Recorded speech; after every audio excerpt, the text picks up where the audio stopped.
Assalamualaikum warahmatullahi wabarakatuh. Anak-anakku yang berbahagia, ada sebuah kisah yang cukup unik, dan ini merupakan kisah nyata yang pernah terjadi di kota Damaskus. Ceritanya, ada seorang penggali kubur yang setiap hari memang kerjaannya adalah menggali kubur. Suatu ketika dia didatangi oleh seorang perempuan renta, dan dia minta tolong kepada penggali kubur ini untuk menggalikan kuburan untuk putranya.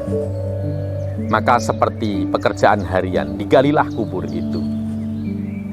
Setelah itu tidak berapa lama, rombongan jenazah pun datang ke kuburan itu.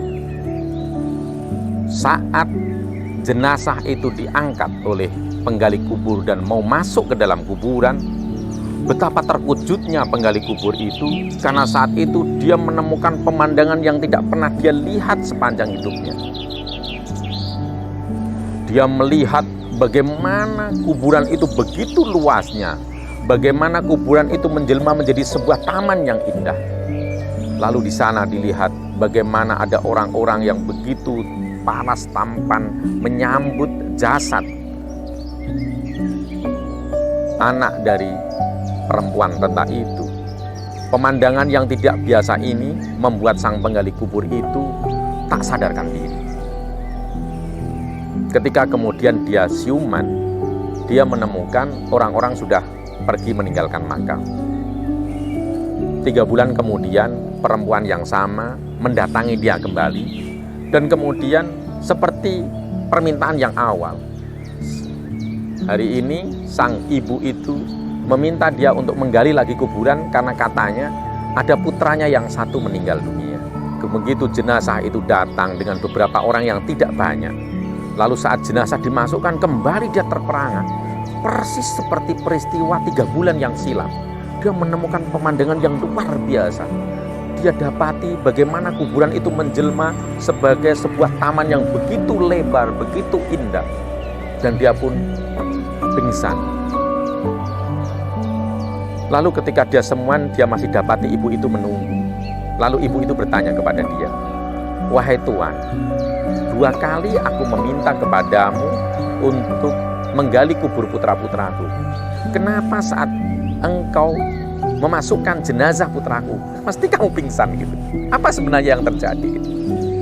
Maka dia balik bertanya, "Wahai ibu, aku juga nggak tahu. Justru aku yang penuh dengan banyak pertanyaan kepada engkau. Siapa sesungguhnya dirimu?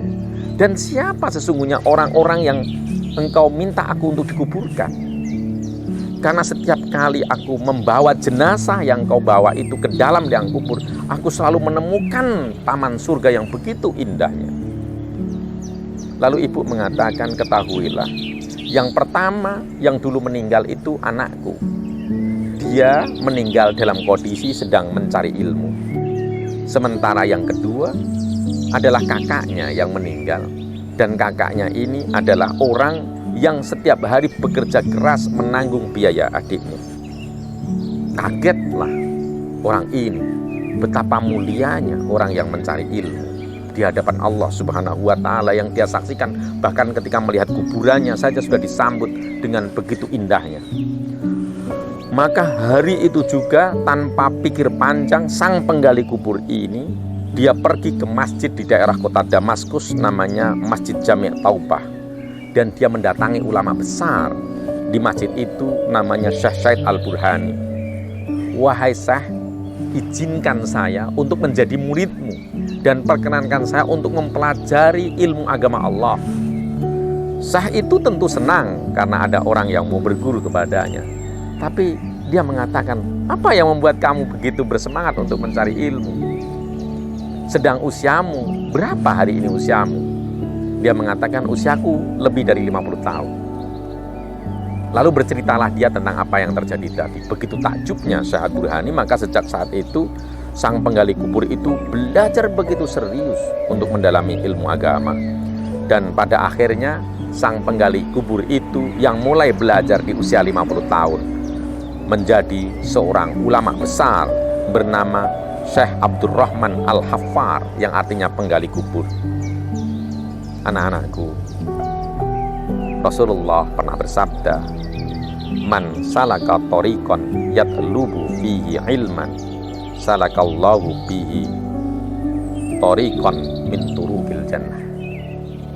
Siapa yang menghabiskan waktu menempuh jalan ilmu, maka Allah akan memudahkan dia menempuh jalan surga. Dan ini sudah dirasakan betul oleh orang yang bernama Syekh Abdurrahman Al-Haffar, sehingga di usianya yang sudah lanjut memutuskan ilmu. Kisah ini Papa sangat berharap betul-betul dicamkan oleh putraku untuk senantiasa bersungguh-sungguh dalam mencari ilmu. Karena Rasulullah juga bersabda, "May yuridillah bihi khairan yufaqihu fiddin." Kepada siapapun yang Allah menghendaki orang itu menjadi baik, maka yang dilakukan oleh Allah pertama adalah memandaikan orang itu pada ilmu agama. Semoga ini bisa menginspirasi anak-anakku semuanya. Wassalamualaikum warahmatullahi wabarakatuh.